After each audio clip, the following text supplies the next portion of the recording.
10,123 point के इजाफे के बाद मार्केट के बारे में मैंने क्यों आप लोगों को ओवर एक्साइटेड होने से रोका। 10,123 पॉइंट का इजाफा होने के बावजूद मार्केट के पिछले दो सेशन क्यों उसकी तरह परफॉर्म नहीं कर पाए, इन तमाम चीज़ों पर बात होगी आज की वीडियो में। This is KC100 trading strategy 15 मई 2025 के लिए, और मैं हूं खालिद सैफुद्दीन आपके साथ। मैं पहले इस स्लाइड को देखें जो मैंने आपको मेरे ख्याल में कल की वीडियो में दी थी। मैंने एक बार समझाने की कोशिश की थी, और अगर आपने 12 मई की वीडियो देखी है तो 12 मई की वीडियो जो थी वो वीकेंड पे रिकॉर्ड हुई, और फिर मार्केट 10,123 ऊपर खुल गई सीज फायर के बाद। तो उसके बाद जो 13 मई की मैंने कॉल दी, बावजूद इसके कि 10,123 पॉइंट का इजाफा हुआ था, मैंने आपसे एक मैसेज शेयर किया कि ओवर एक्साइटेड या ओवर कॉन्फिडेंस अपनी डायरेक्शन को लेके मत होना। ये आम तौर पे हमें डिस्ट्रैक्ट कर देती है रिस्क मैनेजमेंट से। हम रिस्क मैनेजमेंट को भूल जाते हैं। अब रियलिटी यही है कि क्योंकि मैं बहुत से ग्रुप्स पे देख रहा होता हूँ कि 10,123 पॉइंट एक दिन मार्केट बढ़ गई, तो दूसरे दिन तो बस मार्केट 5,000 तो बढ़ी। ठीक है, 13 मई को मार्केट ने 20,000 टेस्ट कर लिया और हमारा अटमोस्ट टारगेट भी वो था, मगर वो टेस्ट हुआ किस तरह? मार्केट खुली ऊपर, नई एंट्रीज का मौका तो नहीं मिला, बल्कि उनको मौका मिला जिनको मशवरा दिया गया था कि माल बेचो, पुल बैक नीचे होगा तो उस पुल बैक में दोबारा माल मिल जाएगा। तो ये बात बताई गई कि बजाय इसके कि हम किसी जज्बाती या जोश व खरोश की कैफियत में मुब्तला हो जाएं, थोड़ा प्रॉफिट स्मार्टली बुक करना पड़ेगा, और फिर ऐसी सूरत में जो हेल्दी पुल बैक होता है, जिसको हम एडजस्टमेंट करेक्शन कह सकते हैं, वो हमें फ़ायदा देगा, और उस वक्त हम अपने सेलेक्टिव स्टॉक्स को बाय करेंगे। एक कमेंट में देख रहा था, एक साहब ने कहा कि मार्केट ऊपर चढ़ी तो मेरा जो पोर्टफोलियो था 1,60,000 रुपये था, ऊपर भी चढ़ गई मार्केट, मेरा पोर्टफोलियो तो 50,000 रुपये आ गया। तो मैंने बड़ी सिंपल उनको रिस्पॉन्ड किया, अपनी सिलेक्शन पे तवज्जो दें। आपकी सिलेक्शन ठीक नहीं है। आज मार्केट 39 पॉइंट माइनस बंद होती है। कल भी कोई ख़ास इजाफा नहीं था, थोड़ा बहुत था। कल भी हमारे पोर्टफोलियो इंक्रीज हुए और आज 39 पॉइंट माइनस, मगर जो वॉलेटाइल सिचुएशन थी उसके बावजूद आज पोर्टफोलियो में गेन बहुत अच्छा है। उसकी वजह बहुत से स्टॉक्स हैं। SSGC को ले लें, मारी को ले लें, पता नहीं कितने स्टॉक है। OGDC और PPL ने तो अपना पोर्टफोलियो टारगेट हिट कर लिया था, कल हिट कर लिया था।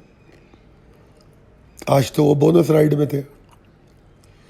तो मैंने इस तस्वीर के ज़रिए सिखाने या समझाने की कोशिश की, क्योंकि बाज़ बातें हमको बोलने से या पढ़ने से समझ में नहीं आती, तस्वीरें दिमाग में रह जाती हैं।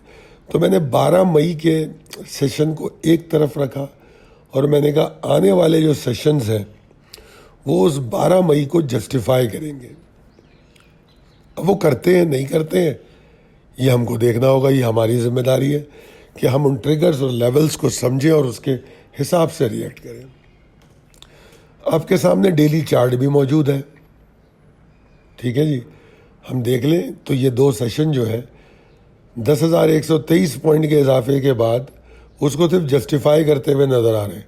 ना उन्होंने कोई प्रेशर लिया, ना 10,000 पॉइंट की तरह उन्होंने कोई 5,000 पॉइंट की ऊपर क्लोजिंग दी। दोनों काम नहीं हुए। ये जो जस्टिफाई करने की कोशिश है ये बड़ी सेहतमंद है, क्योंकि इसमें अगर ऊपर नहीं गई है तो इसमें नेगेटिविटी इसलिए मैं नहीं देखता कि मार्केट नीचे भी तो नहीं गई। अगर आपको पिछली कॉलों में याद हो, पिछले हफ्ते की अगर आप कॉलें उठा के देखें तो 1,13,663 पर बहुत बात हुई है, और जंग तो बाद में हुई, उससे एक दिन पहले हम 1,13,663 के नीचे क्लोजिंग दे चुके थे और मैंने कहा था कि टेक्निकली इंडेक्स खत्म, वीक हो गया। अब फिर वो जंग की वजह से तो बहुत ज़्यादा मसाइल हुए, 7,000 पॉइंट नीचे खुल गई, कोई बात नहीं, मगर टेक्निकली वीक तो हो गई थी ना मार्केट। अब अच्छी बात यह है कि वही 1,13,663 अब काफ़ी उसके ऊपर है हम। और अब जो short term exhaustion point declare किए गए कल की कॉल में, वो 1,18,095 और 1,17,935 का 935 का जोन था। और अगर मैं शॉर्ट टर्म और मीडियम टर्म बॉटम की भी बात करूं तो वो भी ऊपर आ चुका है। आज वॉल्यूम में 25% डिक्लाइन है, मगर बड़ी टारगेटेड एंट्रीज हैं। जाके देखें एसएसजीसी का वॉल्यूम 25% वॉल्यूम कम हुआ है, मगर जिन्होंने वॉल्यूम लेना है उन्होंने लिया है, जिन्होंने पॉजिटिव होना है वो पॉजिटिव हुए। हम अपनी सिलेक्शन पे तवज्जो देना। मार्केट अगर 10% बढ़ेगी तो सारे स्टॉक थोड़ी 10% बढ़ेंगे, कुछ 20% बढ़ेंगे, कुछ 5% बढ़ेंगे, कुछ नहीं बढ़ेंगे और कुछ नीचे भी जाएंगे। तो ये जो है एक टेस्ट केस होता है हमारी सही सिलेक्शन का। अब चलते हैं तकनीकी चार्ट के मुताबिक इम्कानात और हिकमत अमली। देखिए, मेरा व्यू तो मार्केट के बारे में अभी भी वही है जो कल था, कि मार्केट अपने आप को जस्टिफाई कर रही है, बड़ी सिलेक्टिव है, एफर्ट अच्छी है। मैं तो मार्केट से मुतमईन हूँ जब तक कि मेरे शॉर्ट टर्म बियर ट्रिगर्स जो हैं, बियरिश ट्रिगर्स, वो नहीं ब्रेक होते। मैं तो ये समझता हूँ कि मार्केट अपने उस जोशो खरोश वाले सेलिब्रेशन वाले दिन को मैनेज करने की कोशिश कर रही है।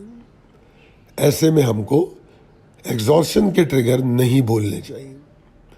मुझे मार्केट में कोई मेजर सेलिंग प्रेशर तो नज़र नहीं आ रहा। लिमिटेड एग्जॉस्शन से मैं परेशान नहीं हूँ, बल्कि उसको मैं अपॉर्चुनिटी समझता हूँ सिलेक्टिव बाइंग की।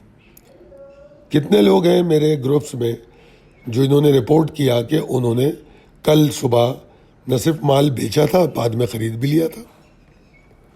तो market is all about strategies, कि आप मार्केट को देख के स्ट्रेटजी क्या बनाते हैं। एक जैसी स्ट्रेटजी थोड़ी होगी। जिस तरह मैंने आज डेली रैपअप स्लाइड पे अपना एक मैसेज आपको दिया है कि मार्केट के सेंटिमेंट्स और की लेवल को समझना और इन्वेस्टर्स के बिहेवियर को समझना, वो हमें ये ताकत देता है कि हम वक्त पर सही फैसले कर सकें। बरवक्त और दुरुस्त फैसलों के काबिल बनाता है। तो ये सब हमें करना था। इकोनॉमिक डेवलपमेंट अभी भी अच्छी है, चाहे आप आईएमएफ की ट्रेंच को उठालें। कल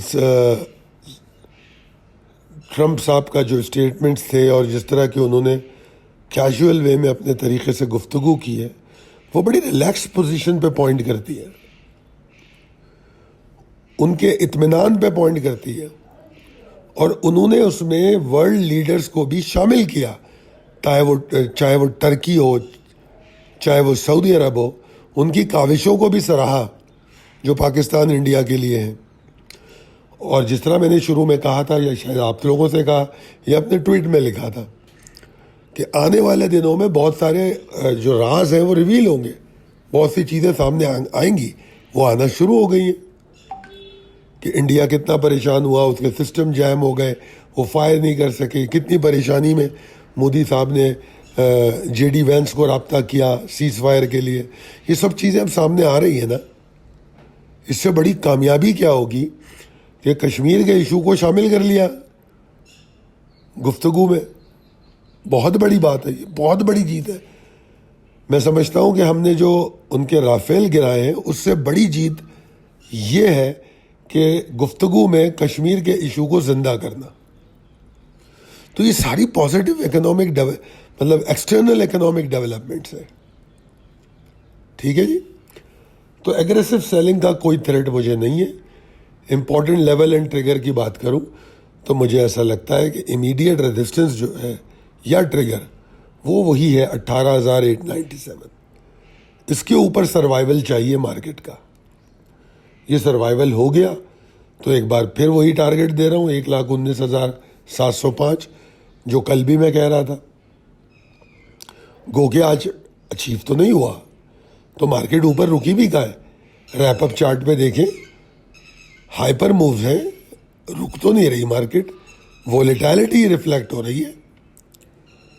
अगर तो मार्केट रुक गई, कंसिस्टेंट रही और उसने ऊपर वॉल्यूम जनरेट कर लिया जो कि आज 25% कल के मुकाबले में कम हुए, तो कल हम अगर 25% ज़्यादा वॉल्यूम भी ले लेते हैं तो हमारा सफ़र तो नए हिस्टोरिक हाई की तरफ चल पड़ेगा। पहला एग्जॉस्टिंग सिग्नल 1,18,422 को समझना चाहिए, जो कि बहुत दूर नहीं है।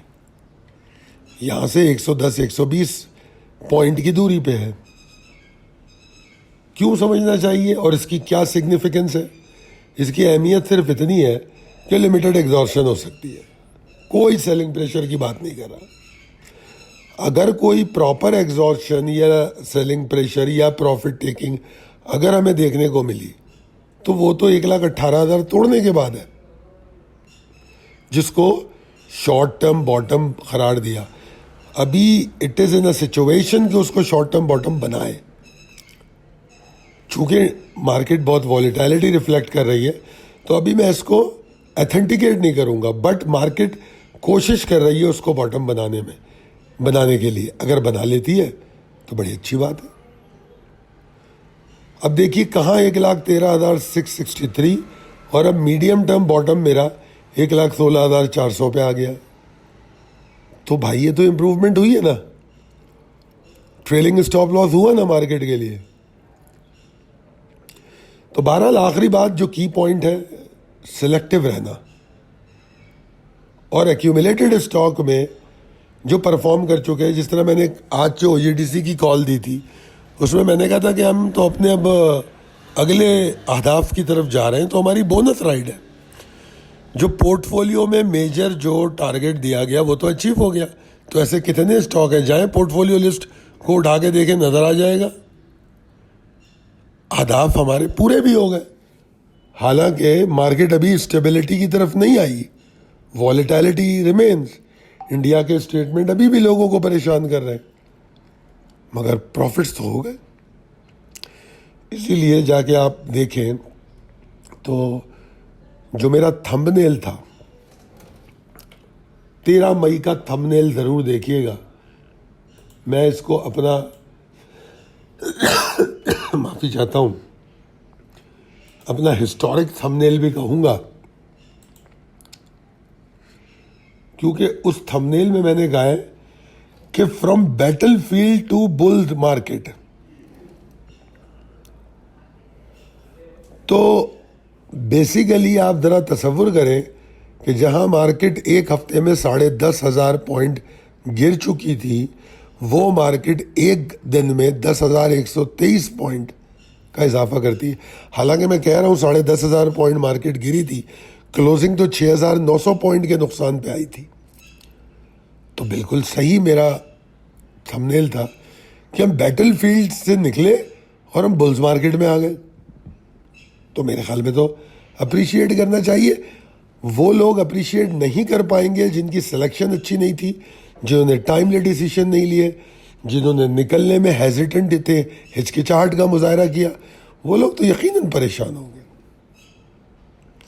तो ये थी आज की वीडियो। उम्मीद है कि आपको पसंद आई होगी।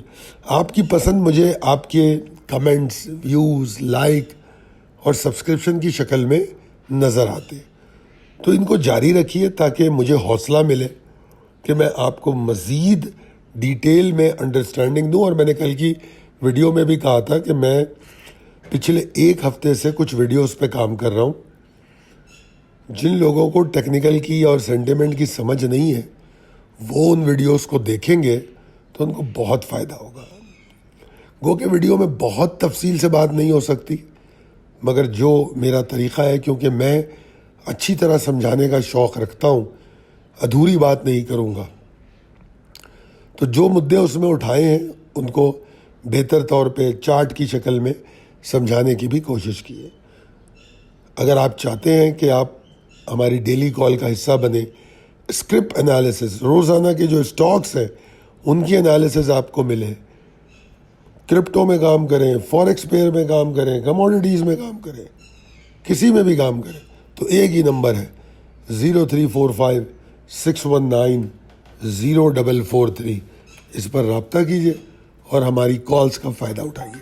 बहुत शुक्रिया।